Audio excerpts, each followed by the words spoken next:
So, for the last several weeks, I've been reading a book by George Marsden. His work, The Outrageous Idea of Christian Scholarship, adds to the growing collection of ideas present in all Christian and Christian academics, particularly those of solutions for Christianity losing ground in academia and the world in general. Marsden does a good job at more than making it known that the Christian worldview should have a place, because it is one of many ideas about the world,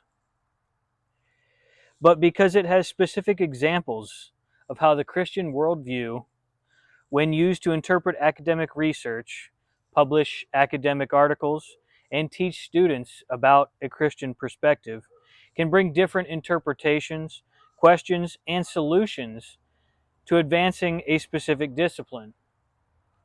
Some of Marsden's work goes to express the importance of growing one's academic portfolio along with one's walk with the Lord. As Christian scholars and students, it is important that as we continue to grow in our faith, that our lives are changed by it. This includes the material we would produce through research or instruction. The same dedication to being born again and walking the narrow path Jesus laid out before us. In our daily lives, not just in our human interactions or thoughts, but also into our work.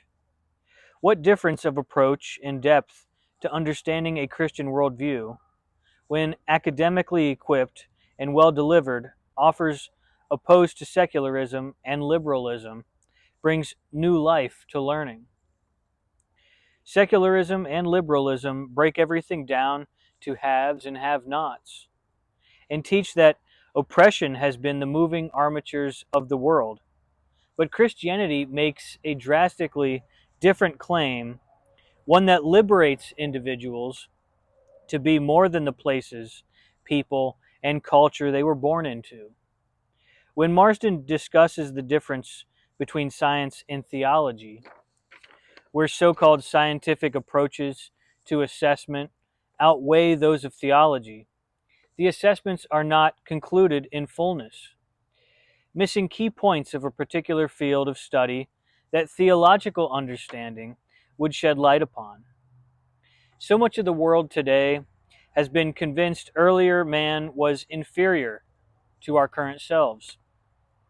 But this interpretation throws to the side many of the prolific understandings of humanity that permeate our existence since creation.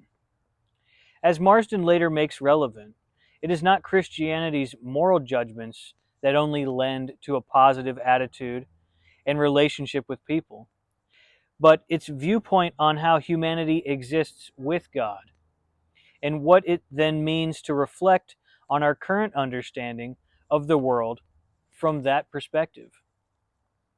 Where people make decisions, Marsden claims, is a reflection of their worldview. This means the scientifically charged, anti-theological explanation comes with it a belief on where the dead go.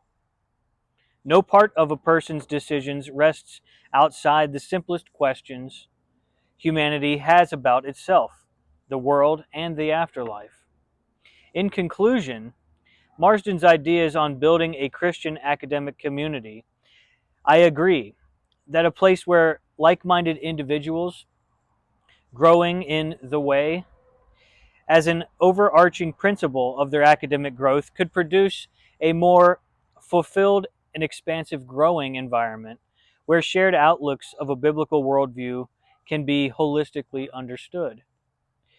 Building a community that with singularity would press solutions of its study into the whole of academia can give prominence and strength to the reality of God based in more than theological explanations, but one's curious spectators could adopt on their own journey towards growth in Jesus.